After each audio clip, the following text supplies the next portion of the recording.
আমার এখন লাঞ্চ করা হয়ে গিয়েছে, আর দেখো আশা করছি তোমাদেরও মোটামুটি লাঞ্চ করা হয়ে গেছে। তাই আমি পাশের ঘরটায় এলাম। পাশের ঘরে তোমাদেরকে কয়েকটা গাছ দেখাই, চলো। আমি আগের দিন নার্সারি থেকে নিয়ে এসেছি, দেখতে পাচ্ছ এটা? এটা হচ্ছে জেড প্ল্যান্ট, আমি আগের দিন নিয়ে এলাম নার্সারি থেকে। আর এটা হচ্ছে এরিকা পাম। অনেক দিন থেকে ইচ্ছা হচ্ছিল নেওয়ার, কিন্তু একটু সাইজে বড় নেওয়ার ইচ্ছা ছিল, কিন্তু ওই দিনকে ওদের কাছে বড় সাইজটা ছিল না, সব কটা এই মাপেরই ছিল। এবার আমি ওদেরকে বললাম পরে আসবো, কারণ এত ছোট গাছ কবে বাড়বে, অনেকটা সময় লেগে যাবে। তখন ওরা বললো নিয়ে যান দিদি, কিচ্ছু হবে না, এখন এটাকে পটিং করবেন না, এরমভাবেই রেখে দেবেন, যখন একটু এটা বড় হয়ে যাবে তখন এটাকে পট করে দেবেন। আসলে আমি পটটা আগের দিন রাতেই কিনে নিয়েছিলাম, একটা এরিকা পাম কিনবো বলে, আর এটার সাইজটা বেশ ভালোই পেয়ে গেছি। আর এই গাছটা দেখতে পাচ্ছ, এই গাছটা আমার একটু পুরনো গাছ, বেশ কয়েকদিন হলো এটা ওই রুমে থাকতো, আমি এই রুমে শিফট করেছি। ওই রুমে না পশ্চিমের দিকে জানালা তো, প্রচুর রোদ্দুর আসে এই গরমকালটায়, সেই জন্য আমি একটু এই ঘরটায় একটু কম রোদ্দুর তো আসেই, কিন্তু একটু তাপটা কম, তাই এই ঘরে রেখেছি। এই গাছের গোড়ায় দেখছো একটা গাছ, দেখতে পাচ্ছ কি? দেখাচ্ছি একটু জুম করি, দেখো, দেখো, এটা হচ্ছে অক্সালিস বাটারফ্লাই প্ল্যান্ট।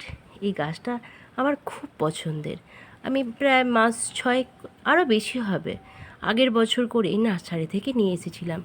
এরই একটা বড় গাছ, বড় বলতে বেশ হ্যাঁ অনেকটাই বেড়ে গিয়েছিলো গাছটা, আমার কাছে পুরো শীতকালটা ছিল।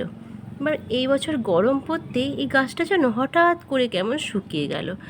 আমার খুব কষ্ট হচ্ছিল যে গাছটাকে আমি এত যত্ন করি, কিন্তু গাছটা শুকিয়ে কেন গেল।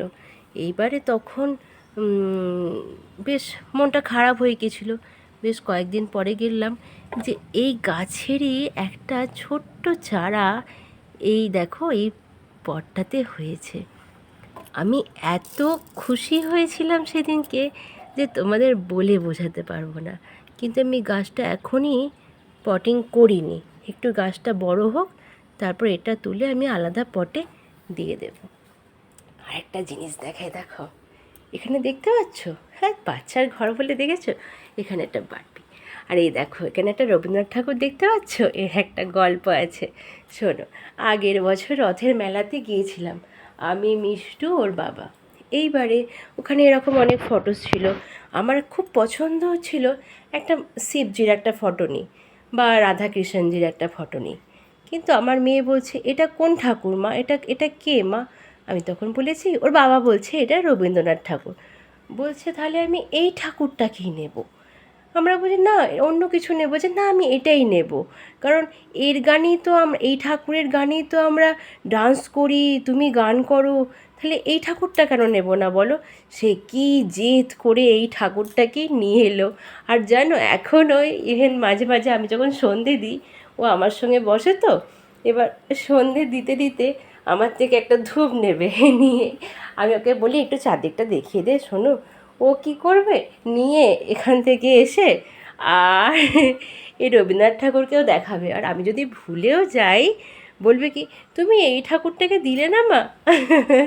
বাচ্চাদের কথা কি বলবো বলুন। আর চলো ঠিক আছে, আজকে তোমাদের এই গাছ কটাই দেখানোর ছিল, কারণ আমি নার্সারি থেকে নতুন এনেছি, আর তোমাদেরকে না দেখালে আমার একদম ভালো লাগে না।